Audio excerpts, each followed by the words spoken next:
Hey, what's going on guys? It's Brainbean here again, and in this video we're going to be doing a comparison of the 4 top budget gaming keyboards from the big name brands. So we've got the Razer Cynosa Chroma, we've got the Cooler Master MasterSet 121, we've got the Corsair K55, and the Logitech G213 Prodigy.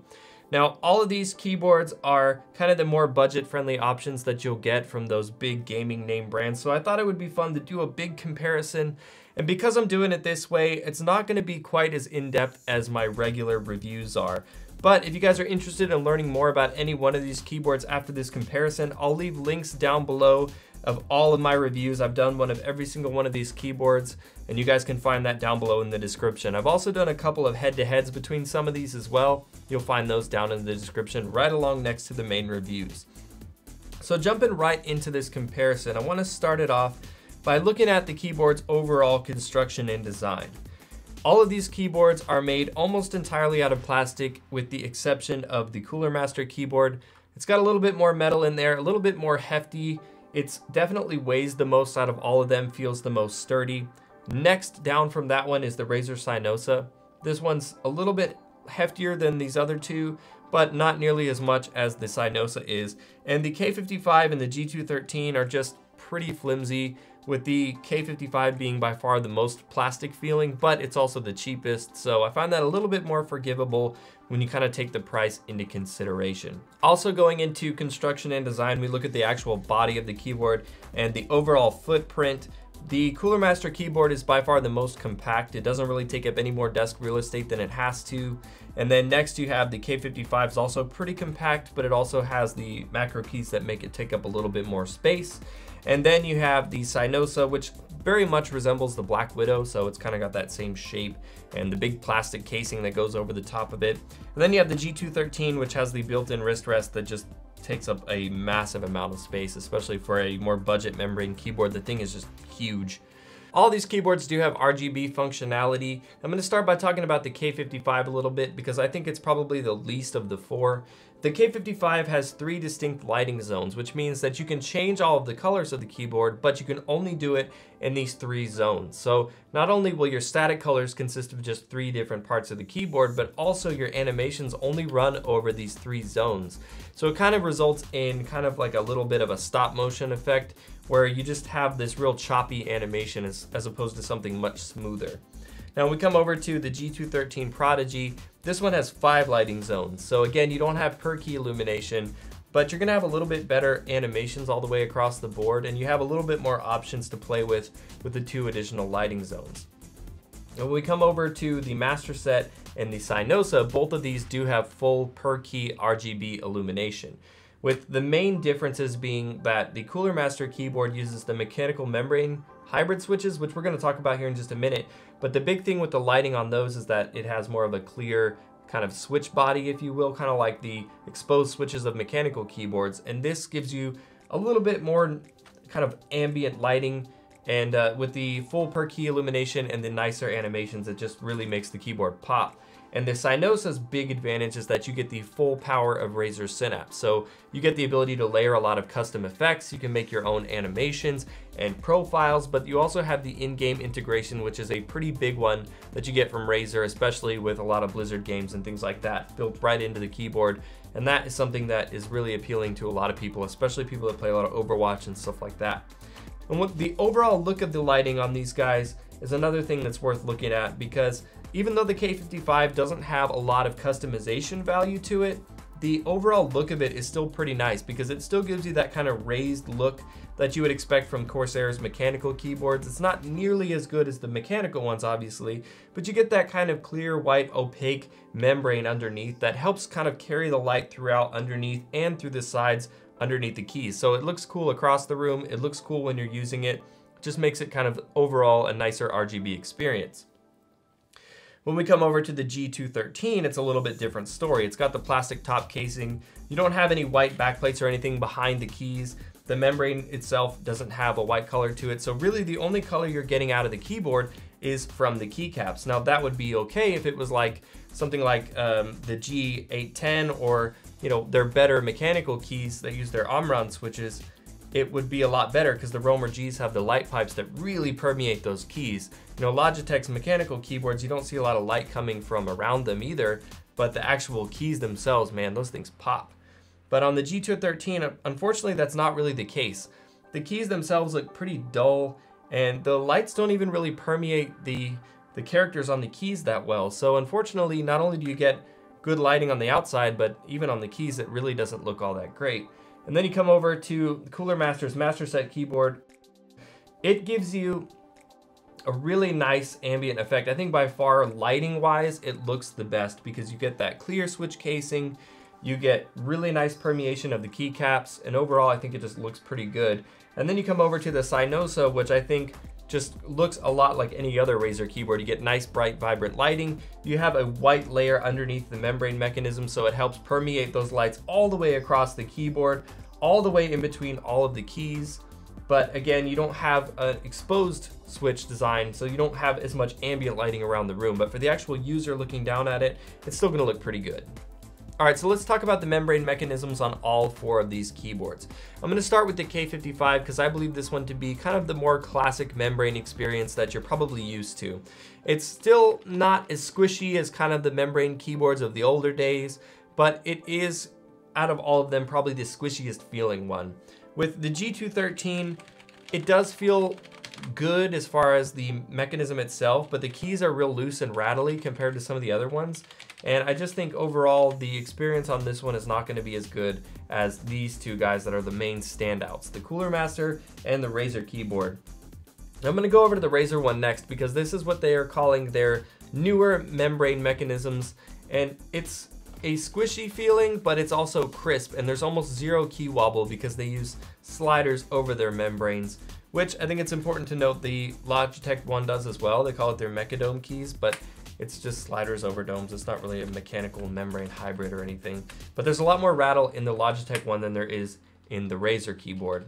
The Razer's feels very similar to Corsair's, but just with a lot less rattle, a much smoother feeling. But when we get into the Cooler Master keyboard, this is where things really start to get interesting because Cooler Master developed their own completely proprietary mechanical membrane hybrid keys. Now these are leaps and bounds ahead of any other hybrid mechanical membrane keys out there. I've tried the Ornata, I've tried Logitech's Mechadome keys, I've tried some off-brand hybrids, and Cooler Masters are absolutely in a league of their own. The reason for that is because they have this whole mechanism designed where the slider goes in, it actuates the membrane mechanism in there, and you get the click of a mechanical keyboard and this pretty much zero squish of an actual membrane. If you were to give this to somebody in a blind test between a Cherry MX Blue and this keyboard, you probably wouldn't have many people noticing much of a difference. Now, I'm sure big keyboard aficionados, you know, will feel the difference, but I'm trying to get the point across that these feel really, really, really good. So overall user experience, I'd put Cooler Master at the top, with Razer not too far behind if you don't like clicky keys, and then we have kind of the Logitech and the K55. Now, before you think that the K55 is too bad, you also have to take into account that it's much cheaper than all the other ones. So again, I kind of forgive it for having more membrane squish than some of the others. And because it wouldn't be one of my videos on my channel without a head-to-head sound test, here is a quick type test of all 4 keyboards back to back.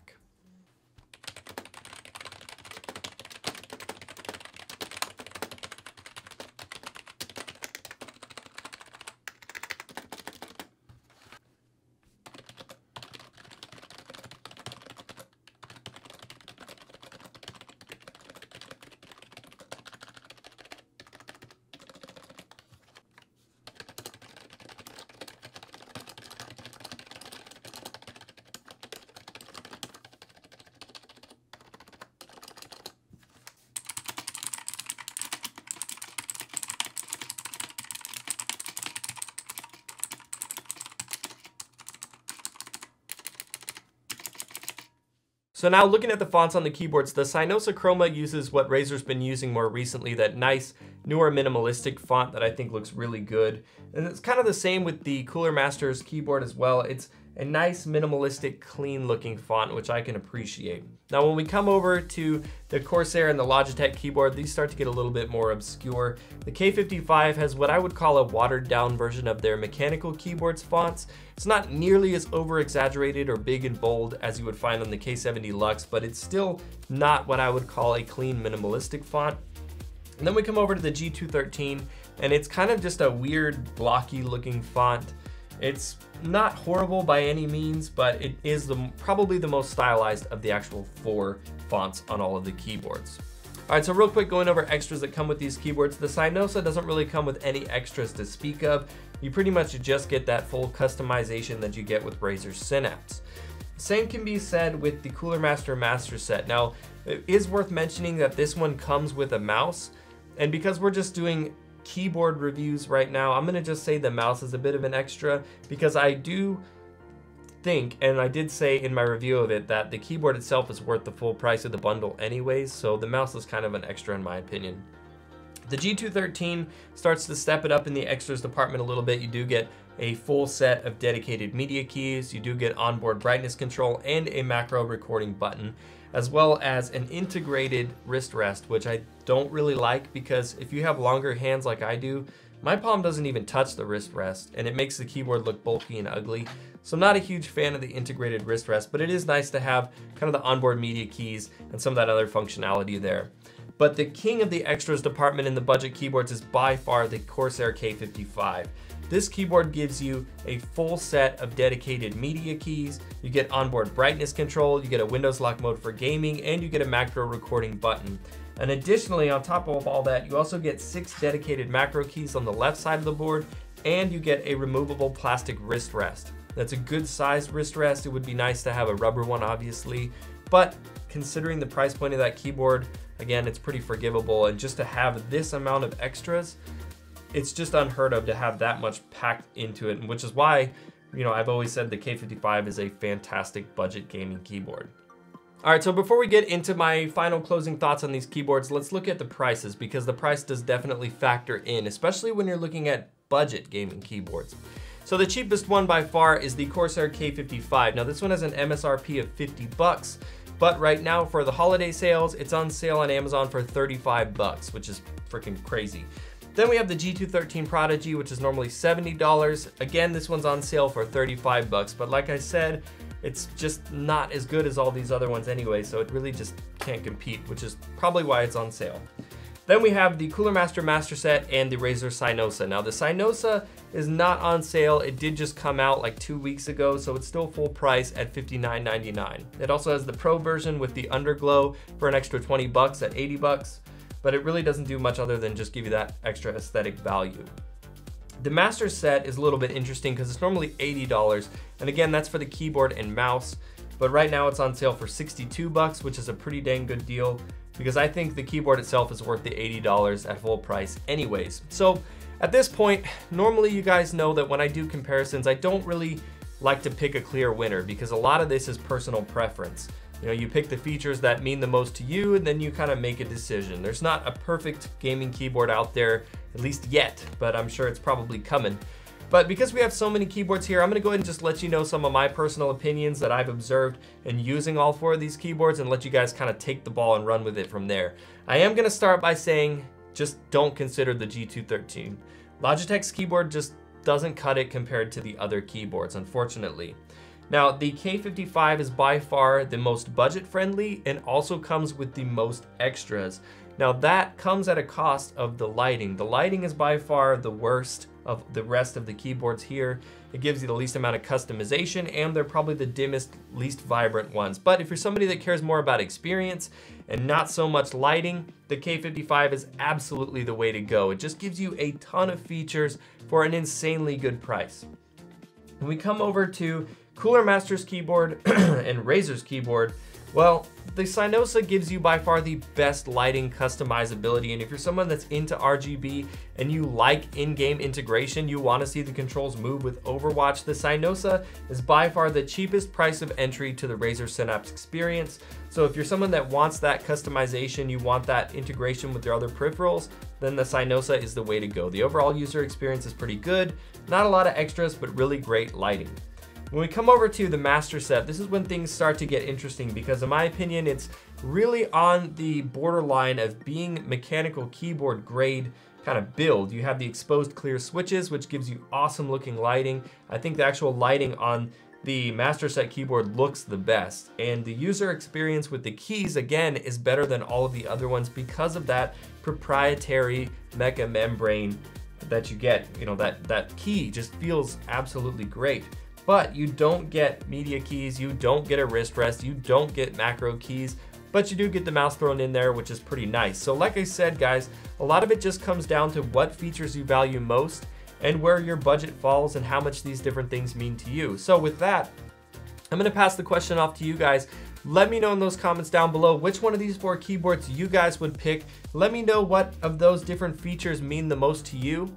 But with that, I want to say thank you guys so much for watching this video. If you enjoyed it, you found it helpful, well, you guys know what to do. Hit that like button. And if you're new to my channel, you want to see more videos from me, go ahead and click that subscribe button because I do have a lot more exciting videos coming for you guys in the near future. You can also follow me on Twitter at Brainbean Gaming. And again, like I said, if you want to see in-depth reviews on any one of these keyboards or a couple of head-to-head comparisons, I'll have all of those links down in the description below. Well, that's it for the video, guys. Thank you so much for watching, and I'll see you guys in the next one.